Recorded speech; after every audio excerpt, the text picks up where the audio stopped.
standard sounding UK hardcore kick sounds like this. And a sub from my pack, which is called Knocking Sub, which is a kind of nice heavy sine. We're working in an F, I believe, or F sharp. Yes, we're in an F, so that'd be nice and low. F's a really good note for bass sounds.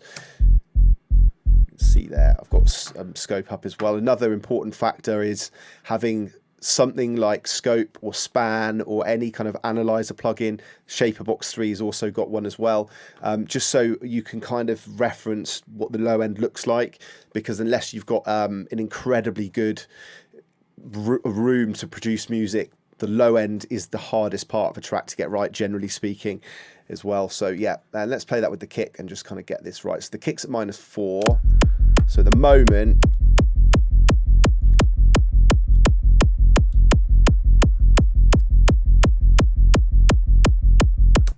yeah, the sub is way too loud. So,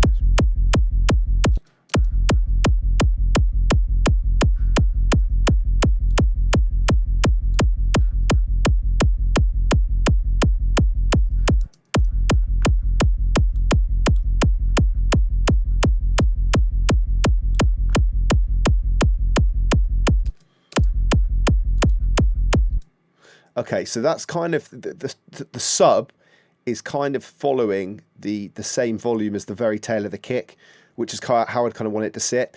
I'm not going to go in majorly in depth into kind of getting the kick and the sub tight, because I've got a whole other video on that already, on how to make a tight UK hardcore kick and bass. That's on my YouTube channel. I don't think it's on my Patreon, but you can go and watch that one. So I'm going to leave that there, and we're going to just move on to some of the other bass layers. But that's roughly where I'd want it there. You'd kind of want your sub to be in line with kind of the tail of the kick, really.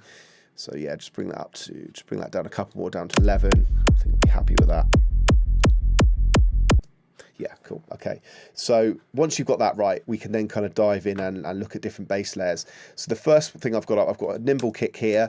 I'm going to throw, I quite like working with audio as well as MIDI, because sometimes audio samples, they're kind of straight out the box in terms of having very full sounds to work with. And obviously it's less fiddly than making your own presets or finding the right preset. So one, for the kind of modern hard dance, really, not just UK hardcore, those hard style kicks are really good. They cover such a broad range of frequencies, so I'm going to find a kind of pretty good one, and we'll dive in and use that as a layer. I think is one of the first layers. So I've got Nimble Kick for this, which is a really good plugin. It's for hard style kicks, although I use it across the board really to kind of pitch and stretch loads of different things. So let's have a look.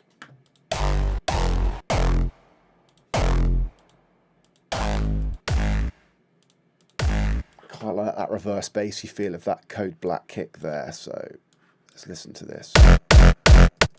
So the only thing with this is it's going to be on the beat, so I have to do it.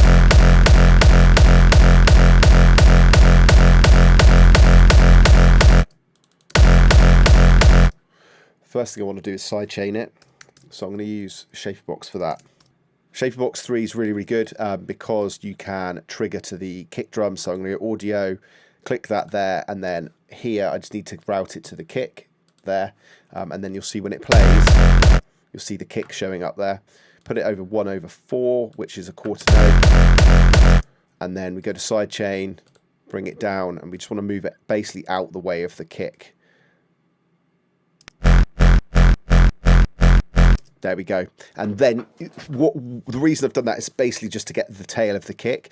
This can also be done in audio as well. So I'm going to show you that now as well, just for the purpose of this tutorial.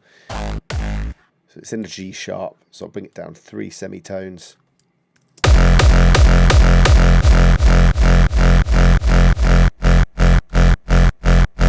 So it kind of is the same as doing the Shaperbox here.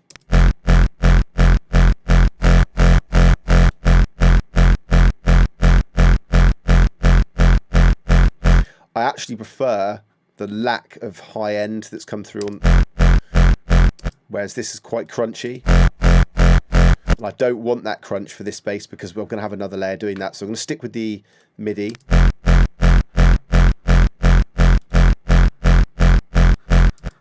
I'm just going to adjust the sidechain ever so slightly.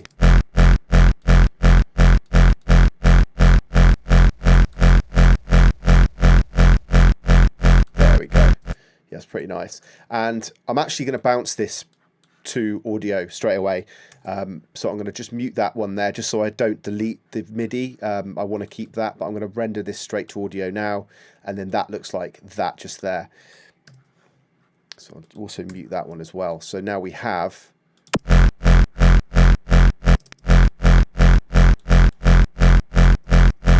just want to make sure there's no bleed over. So there is a bit there. So that's something else you have to do with audio and MIDI. You have to usually put like a volume shaper on just to keep it tight. There we go. So we've got that. I'm now going to group these top sounds because they're not going to have any low end because we already have a sub. So I'm going to group this and then I'm going to name them here top bass. And the top bass is going to basically consist of every other layer except for the sub, and it's going to have the low end taken out of it. It's going to be the first thing that I do.